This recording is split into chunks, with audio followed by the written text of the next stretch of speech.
If you want a 4-door vehicle which is the closest to a real sports car and which also requires sports car maintenance, then choose the BMW M5. If you want a more comfortable, more reliable, fast car and you want to know who built your engine, then choose the Mercedes E-Class AMG. But if you need a car which can go fast in bad and worse weather and you can't live without a V10 engine, then choose the Audi S6 C6. Of course, there is also the RS6, which is, let's be honest, a much better choice. Although it is more expensive to buy and in some places you can't buy it at all, since it was not available everywhere.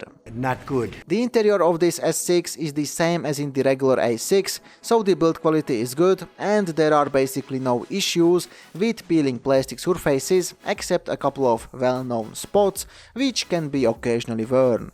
The biggest difference in the interior between the S6 and the regular A6 is that you can't find a poorly equipped S6 since it already had numerous features as standard, including carbon interior trim, 2-zone automatic air conditioning, leather-wrapped multifunctional steering wheel with shift pedals, seats in Alcantara and leather combination, or just completely leather seats, and let's not forget the great electrically adjustable and heated front sport seats, which are very supportive thanks to the big side bolsters. The only disadvantage of these side bolsters is that on the driver's seat they are often more or less worn. But interestingly, instead of the sport seats, the first owner could choose the standard seats as well, which are obviously not supportive, so we will definitely fall out of them while cornering. Of course, there are also a couple of slight exterior modifications, from which the LED daytime running lights in the front bumper is the most noticeable sign of the S6 at night. By the way, there are 5 LEDs on each side, which should symbolize the 5 cylinders on each side. As in the regular A6, the front hood and the front fenders are made from aluminium, so these parts won't really rust. However, cars used regularly on winter salty roads can have rust on the lower part of the doors, behind the door trims, then on the lower part of the front fenders, next to the front doors, because of the accumulated dirt in this area behind the wheel well covers. The rear tailgate can rust as well, mostly on the Avant models, and lastly the area next to the rear shock absorbers can rust too. Since these cars are usually used more enthusiastically, it's definitely good to check also all the screws on the door hinges and on the front fenders for paint damage, which indicates that someone removed that particular body panel in the past, maybe because of a bigger or a smaller crash. Let's move on to the possible problems unrelated to the engine, and as you guessed, they are again the same as in the regular A6, so keep in mind that the door locks, the window regulators or the keyless entry door handles can break more often, the main front door speakers can rattle because of the loose plastic dust cap, the seatbelt buckle can be faulty, causing the seatbelt warning to not go off even if you are fastened. The electronic steering lock can fail and leave you stranded, but you can find more information about this in a separate video I did. Then there are cases of excessive taillight condensation, or in other words, we can also call it a small water leak into the tail lights, mostly on the saloon versions.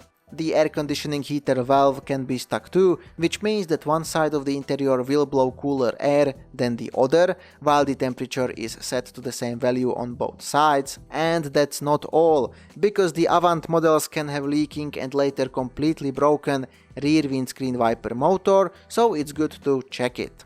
Then it's also good to inspect the plastic washer fluid hose, which goes from the front of the car to the trunk lid, because it can leak in 2 places. The first place is under the driver's seat, here the hose can crack and fill this area, and the second place is near the left trunk lid hinge. The first leak is still not very known, but the second leak is well known and it should be already fixed in most of the cars, since if this leak is not fixed, then the leaking washer fluid will ruin the expensive electronic modules in the trunk.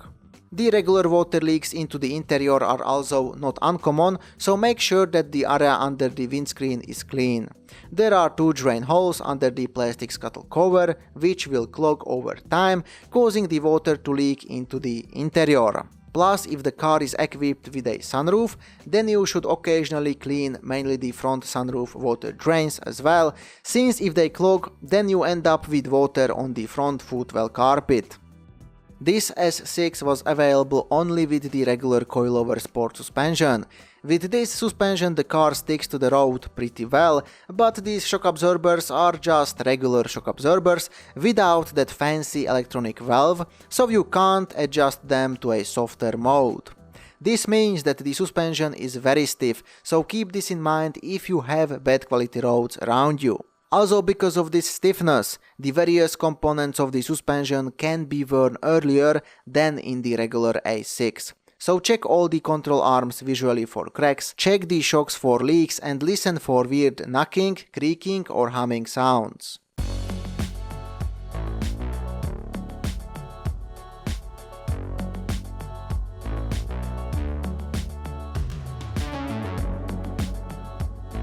This S6 was available with only the 5.2-liter naturally aspirated V10 petrol engine, which has more than 400 horsepower, so it is powerful. However, a significant amount of these cars don't have this kind of a performance because the various issues which are going to more or less reduce it. But let's start from the beginning. Because of the direct injection, you can expect carbon buildup usually after 100,000 kilometers, which will cause loss of power and misfires. Then of course the injectors can be faulty. They can clog, causing again loss of power and eventually misfires, but they can also leak. And if they leak, then they will slowly destroy the O2 sensors, and in the long run the catalytic converters as well. By the way, because of the lack of space, you have to remove the engine to replace all the O2 sensors. And by the way, this car has 4 CATs and 8. Yes, that's right. 8 O2 sensors, which surely is an advantage in some parallel universe. After this, there is the fantastic complex variable intake manifold, which will have sooner or later issues. Specifically, the intake manifold inside center plastic flaps will get loose over time, or they can simply fall apart. This will cause loss of power, eventually fault codes with the check engine light, and misfires. Rarely, in the worst case, the broken plastic bits can be sucked into the valves or directly into the combustion chamber and cause bigger damage. Not good. All in all, you can expect play in the intake manifold flaps usually at around 100,000 kilometers. So before buying, it's good to open the hood and check for a rattling noise from the intake manifold, mostly from 1000 up to 1500 RPM.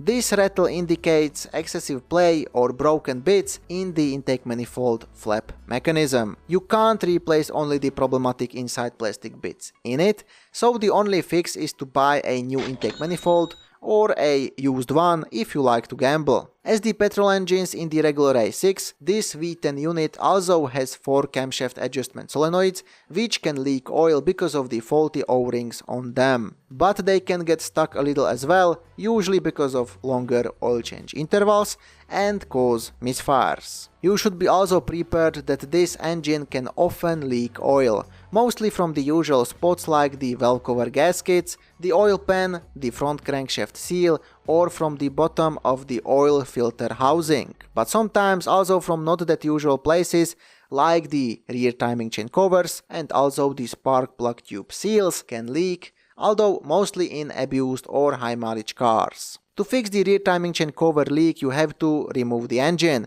This is not very nice, but it's still kind of understandable since there is no space behind the engine. However, to fix the leaking spark plug tube seals, you have to remove the engine as well. So I would highly recommend to check for oil smell from the engine, check carefully for oil leaks, and keep extra money for the future leaks. Don't be mad, evolution made us this way. The high pressure fuel pumps can leak too, but usually just in older, higher mileage cars.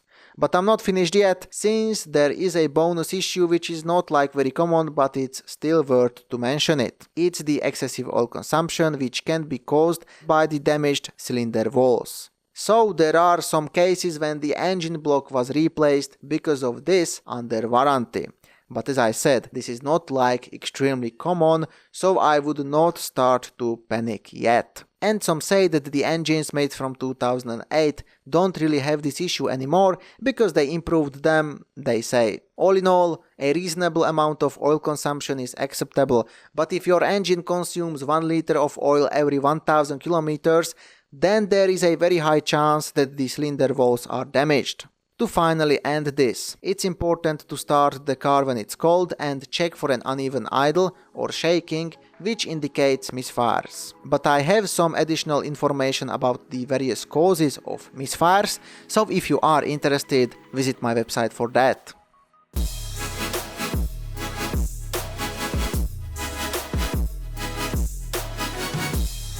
This V10 engine is equipped with timing chains which are not known for being prematurely worn, but of course, as usual, check for a short rattling noise at cold start which will indicate worn tensioners or stretched chain.